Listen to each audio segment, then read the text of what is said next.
منصور صاحب 204 آپ کیونکہ مسلم لیگ نون کو ریپرزینٹ کر رہے تھے سپریم کورٹ میں، اگر یوسف رضا گیلانی صاحب پہ کنٹیمپٹ آف کورٹ لگ سکتی ہے تو پھر شہباز شریف صاحب اس فیصلے پہ عمل درآمد نہ کروا کے توہین عدالت کو انوائٹ کر رہے ہیں. شہباز شریف صاحب نے تو اس فیصلے پہ عمل نہیں کرنا، الیکشن کمیشنر نے کرنا ہے. نہیں کرنا ہے پیج نمبر 9 پر ان کو بات کر لیں. پیج نمبر 9 پر کس کو کہا ہے کہ ڈیٹ دینی ہے؟ پیج نمبر 9 پہ کے پی کے کیس میں گورنر صاحب کو کہا ہے، اور ادھر وفاق کے گورنر صاحب کا تعلق پی ڈی ایم سے ہے. میں اب اور بات کرتا ہوں حامد میر صاحب، میں ریفر کرنا چاہتا ہوں، زبیری صاحب نے بھی اور کھوسا صاحب نے بات کی. قاضی فائز عیسیٰ صاحب کے ریویو کے ججمنٹ میں جسٹس منیب اختر صاحب کی اوپینین ہے، ان کا نوٹ ہے اس میں انہوں نے فرمایا تھا کہ اگر کوئی ایسی پروسیڈنگز ہوں جس میں there are more than one judgments اور آرڈرز اور شارٹ آرڈرز، تو ڈیسیشن آف دا کورٹ اس آرڈر کو سمجھا جائے گا وچ کمانڈز دا میجورٹی. جو 23 فروری کا آرڈر ہے، اس بات پہ ہم اگری کر سکتے ہیں سب کہ وہ ریکارڈ کا حصہ ہے، انہی پروسیڈنگز کا حصہ ہے. اس دن پہلی ہیئرنگ ہوئی تھی. جو زبیری صاحب نے آرڈر آف دا بینچ پڑھا تو وہاں انہوں نے یہ نہیں کہا جو کھوسا صاحب کہہ رہے تھے کہ مینٹینیبل ہے. انہوں نے کہا کہ یہ 4 نوٹ آ گئے اور اب ہم ڈسکشن ہوئی ہے اور ہم بینچ ریکانسٹیٹیوٹ کر رہے ہیں.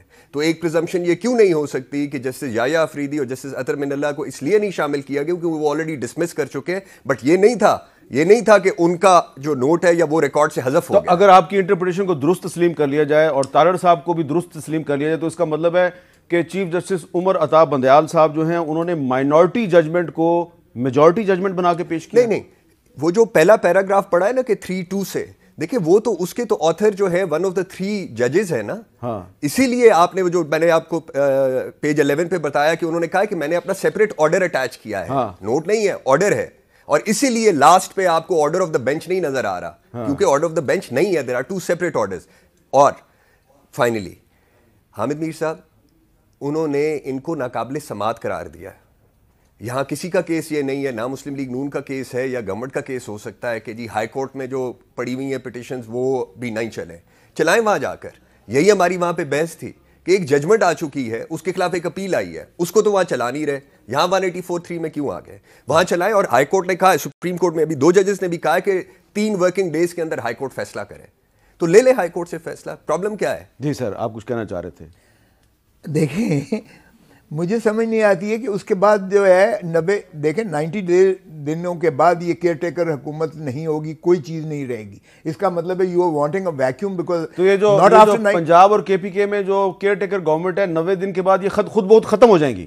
بالکل اسی لیے ہے، اور اس لیے کہہ دیا کہ ناٹ لیٹر دین 90 days. اس کا مطلب ہے کانسٹیٹیوشنل کرائسس حکومت خود چاہتی ہے. Are you going in for a head on collision with Supreme Court? بڑی آپ اہم بات کی. زبیری صاحب، آپ اس سے اتفاق کرتے ہیں کہ 90 دن مکمل ہونے پہ پنجاب اور خیبر پختونخوا کی جو کیئر ٹیکر گورنمنٹس ہیں یہ خود بخود ختم ہو جائیں گی؟ جی، کیونکہ ان کی میعاد مقرر کی ہوئی ہے 90 دن کانسٹیٹیوشن میں، وہ اس سے 1 دن آگے نہیں جا سکتے. جبھی جو میجورٹی نوٹ ہے جو آج کا آپ نے دیکھا، انہوں نے پابند کیا ہے صدر مملکت کو اور الیکشن کمیشن کو کہ آپس میں مشاورت کریں، اور مشاورت کرنے کے بعد اگر اس کو تاریخ کو آگے بڑھانا ہے، کیونکہ وہ سیکشن 57(2) کے اندر جو سارا پروسیجر ہے الیکشن کا، اگر وہ مکمل نہیں ہو سکتا تو اس تاریخ کو آگے کر دیں. لیکن وہ مشروط ہے اس بات پہ کہ ان کی مشاورت ہو اور اس کے حساب سے وہ کریں. اگر وہ نہیں کرتے تو 90 دن میں ختم ہو جائے گا. ایک بات میں اور کرنا چاہوں گا، 90 دن والی بات ٹھیک نہیں ہے. آرٹیکل 224(2) کے اندر ہی لکھا ہوا ہے کہ 90 دن میں الیکشن ہوں گے اور اس کے بعد 14 دن میں الیکشن کمیشن نوٹیفائی کرتا ہے رزلٹ، اور اس کے بعد پھر اسمبلی آتی ہے اور حکومت بناتی ہے. تو یہ 90 دن جی زبیری صاحب اپنی بات مکمل کریں. یہاں تو الیکشن ہو ہی نہیں رہے.